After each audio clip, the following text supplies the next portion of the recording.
dan pertambangan kita baik-baik saja. Terima kasih. Terima kasih kepada Profesor Irwandi Arif, pemaparan yang cukup bagus sekali disampaikan kepada kita semuanya, khusus kepada teman-teman. Seperti tadi kami sampaikan, karena waktu juga yang akan memisahkan kita dengan Pak Irwandi Arif nanti, pada kesempatan ini kami memberikan kesempatan bertanya kepada teman-teman, satu atau dua orang, sebelum beliau meninggalkan forum kita yang cukup bagus ini. Kepada teman-teman, barangkali ada yang ingin bertanya, kami berikan dua. Yang pertama, sebelah kanan cewek dulu ya, kita prioritaskan cewek dulu. Silakan.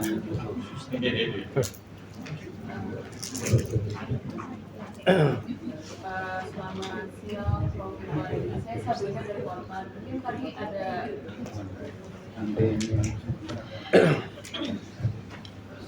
selamat siang, Prof.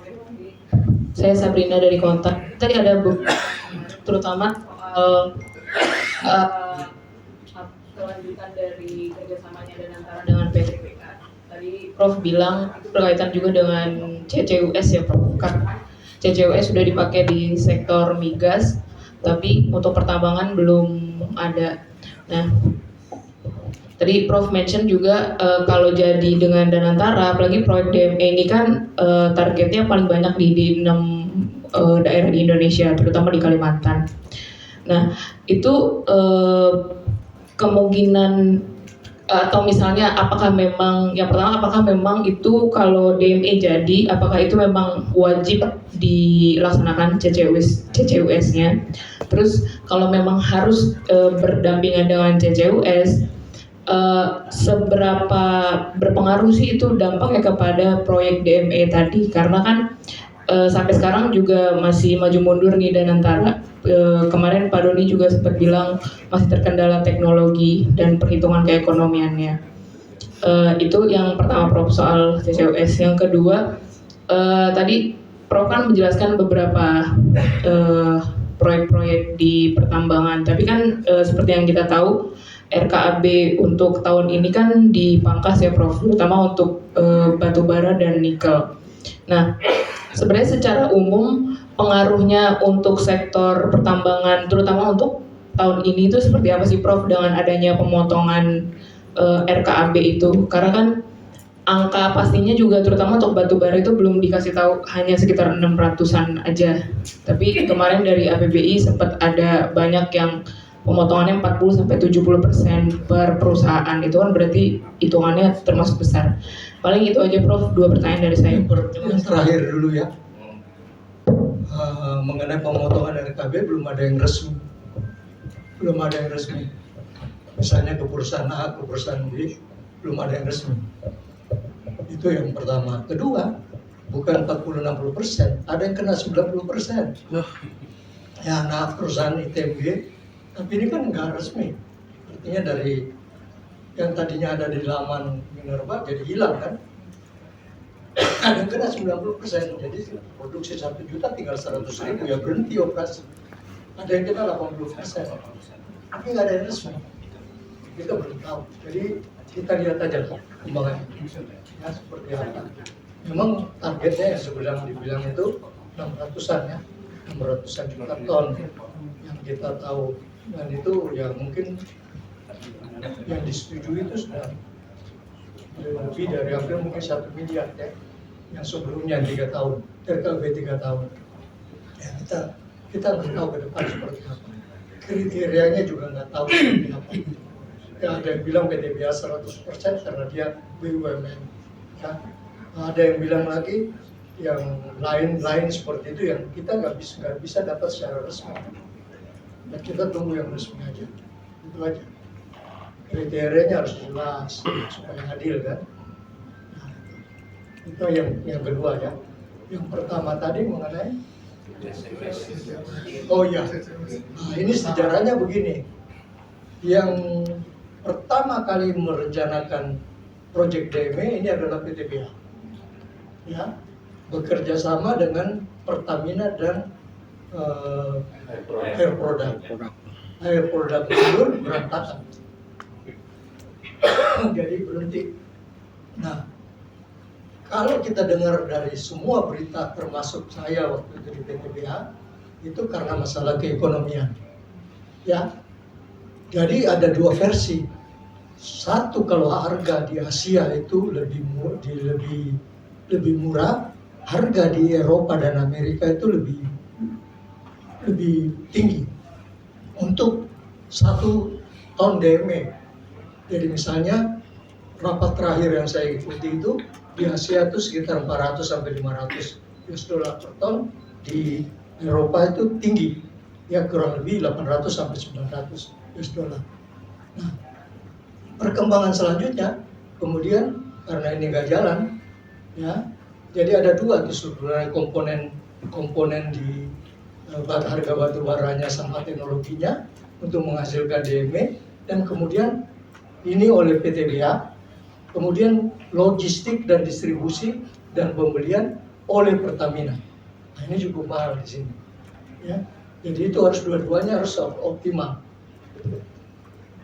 Nah, setahu saya CCUS itu wajib, ya. Nah, harga CCUS cukup mahal, tapi berbeda-beda di setiap negara. Nah, jadi untuk Indonesia harus dihitung ulang. Nah, kemudian yang kedua, Danantara punya rencana hilirisasi PDME untuk 4 atau 5. Yang pertama dengan PTBA. Kemudian kita dengar di siaran pers, PTBA menunda. Benar nggak? Ya, kita nggak tahu gimana nanti. Tapi komponen CCUS itu untuk menuju kepada pengurangan emisi CO2. Menurut saya wajib. Dulu oleh Pak Menteri bersama saya itu jelas mewajibkan ada CCUS. Sekarang kita nggak tahu. Ya, itu Bu ya. Oke? Makasih Prof. Mungkin masih ada satu lagi dari awal Bapak yang ditengah. Ya silakan satu lagi ya. Singkat. Agung Happy Prof dari CNN Prof. Lanjutannya aja Prof, tadi sempat disinggung soal RKAB yang nggak jelas nih Prof. Pendapatnya Prof aja Prof. Kalau sekarang ini yang harus atau yang bisa dilakukan oleh para industri tambang ini apa nih Prof, ketika tidak jelas seperti ini, dan risiko-risikonya apa nih harus mereka tanggung? Mereka lagi berdoa Pak.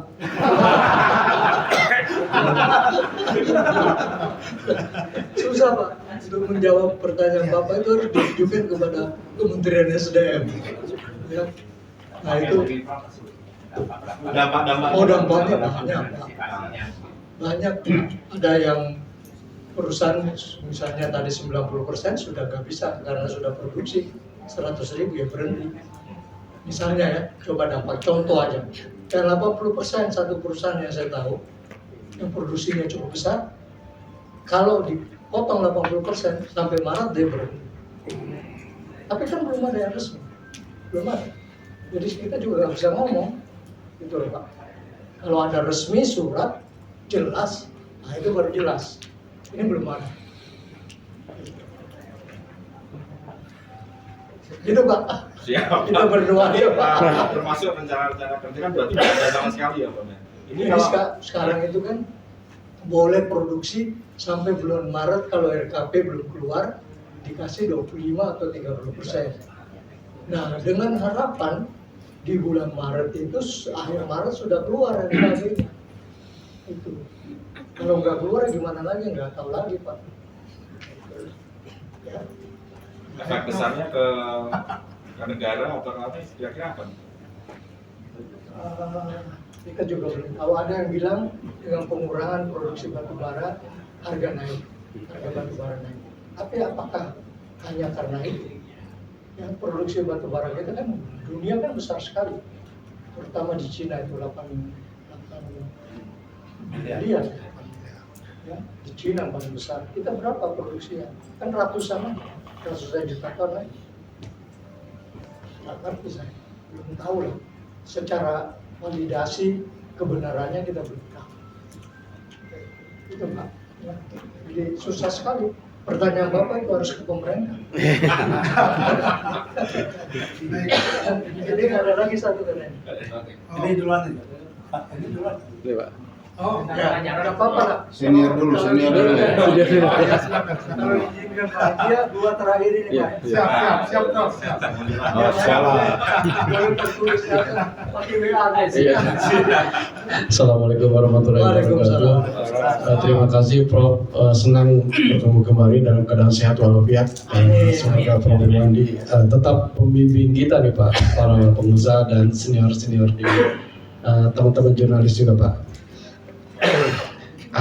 Ada dua pertanyaan sederhana aja Pak. Yang pertama tadi terkait dengan B50 dan elektrifikasi di kendaraan tambang Pak. Kalau boleh dijelaskan secara efisiensi mana yang lebih baik Pak, penggunaan B50-40 atau elektrifikasi. Nah ini karena kita melihat juga penerapan yang B50 juga nggak sederhana kan, diikuti dengan berbagai kebijakan pengurangan subsidi segala macam gitu kan. Ini kan akan berdampak pada COGS perusahaan juga gitu kan. Yang kedua ini terkait dengan, walaupun ini peraturan lama tapi kelihatannya pemerintah akan mulai untuk menerapkan kebijakan pengambilan lahan-lahan terlantar yang tidak digunakan akan diambil oleh negara. Nah, apakah kebijakan ini akan berdampak kepada sektor pertambangan? Karena kita ketahui banyak juga lahan-lahan yang dikuasai oleh teman-teman di pertambangan, banyak yang belum dimanfaatkan secara maksimal gitu. Apakah ini akan diambil kembali oleh negara atau seperti apa? Sekian, terima kasih. Perkenalkan saya Lidi Hermawan Pak dari Dunia Energi. Yang terakhir ya Pak ya, yang mau diambil itu ya memang yang nggak mengikuti aturan ya, setahu saya ya. Itu yang saya tahu ya, saya kira itu haknya pemerintah. Tapi kalau yang mengikuti aturan terus diambil ya mungkin kurang bagus. Tapi kalau memang melanggar sebagian lahan itu pasti akan diambil. Kalau misalnya tidak mengikuti aturan dan sebagainya. Nah itu yang pertama. Terus dampaknya apa? Apabila daerah yang diambil itu memiliki cadangan yang banyak, ya pasti ada dampaknya pada perusahaan tambang itu. Jadi ya sebenarnya kondisinya seperti itu sekarang. Yang mungkin begini ya, wartawan sekalian, kan Pak Purbaya tuh ngomong di DPR, yang ada di banyak di medsos lah. Dia mengatakan bahwa tadinya kan mau diambil semua katanya kan, diskusi mereka, ambil semua diserahkan kepada pemerintah, perusahaan tambang itu. Tapi kemudian dia mengatakan jangan, kita harus mengikuti aturan. Kemudian yang tambang-tambang yang nantinya sudah habis izinnya itu diserahkan, tidak diperpanjang lagi. Nah ini perlu diskusi nih kita nih, pengertian pasal 33 ayat 3 Undang-Undang Dasar. Apa betul untuk kesejahteraan rakyat itu hanya BUMN yang bisa mengelola tambang? Nah, itu kan masih. Tapi kalau itu yang dinyatakan kemarin oleh Pak Purbaya yang saya baca di medsos, kita perlu banyak diskusi di situ, pengertian kesehatan rakyat untuk disesuai dengan pasal 33 ayat 3 Undang-Undang Dasar 45. Itu yang kedua Pak ya. Yang pertama tadi mengenai B50 sama elektrifikasi. Iya, dua-duanya jalan Pak, dua-duanya jalan, setahu saya ya. Jadi yang B50 jalan, sedang percobaan sekarang, dan itu juga sudah banyak keluhan dari teman-teman dari Aspindo ya mengenai itu, tapi ya kita lihat aja. Yang elektrifikasi juga jalan, tujuannya dua-duanya adalah mengurangi emisi CO2. Gitu. Sederhana aja jawabannya. Nanti kalau secara efisiensi lebih baik mana? Kita fokus ke B50 atau ke itu tentunya kita harus hitung dengan data-data yang seperti saya sampaikan tadi. Berapa sih dia mengurangi emisi itu? Berapa ton namanya CO2-nya? itu lebih dalam penelitiannya Pak. Ya, harus kita teliti betul. Kalau pakai B50 berapa pengurangan non CO2-nya, kalau kendaraan listrik berapa per 1 liter misalnya. Ya, itu saya nggak punya jawaban, harus kita hitung dulu. Itu Pak ya. Terakhir ya. Terakhir. Ya, Prof, terima kasih atas waktunya. Ini Prof tadi kan sempat disinggung tentang logam tanah jarang ya tadi. Dan kemarin kebetulan Badan Industri Mineral RDP dengan DPR itu sudah menyatakan ada 8 blok ya Prof. Potensi untuk tanah jarang. Ya 4 diantaranya di Bangka Belitung dan sisanya ada di Sulawesi kayaknya Bumbana sama Mamuju ya. Nah, kalau ini seberapa itu sih Prof? Maksudnya dari sebagai Prof udah mungkin paham banget tentang ini potensi kita untuk bisa melakukan downstreaming tentang rare earth ini. Karena katanya kalau secara teknologi kan negara luar itu yang udah maju menutup diri karena ini kan kaitannya dengan industri pertahanan ya. Malah Amerika pun sebenarnya salah satu motivasi akuisisi Greenland itu karena tanah jarangnya itu gitu Prof. Nah, kalau kita di sini kira-kira potensi untuk bisa betul-betul mengembangkan downstreaming untuk rare earth itu seperti kita mungkin kalau dalam perkiraan dalam jangka berapa tahun dan seberapa mudah atau seberapa sulit ya dong ya Prof. Kemudian nah kalau masalah yang sekarang lagi dikembangkan itu byproduct dari PT Timah dalam bentuk monasit ya. Nah kalau kita bisa memungkinkan bisa mengembangkan downstreaming dari tanah jarang itu menjadi apa sih Prof? Mungkin gambaran aja. Maaf kalau ini pertanyaan agak banyak banget. Terima kasih.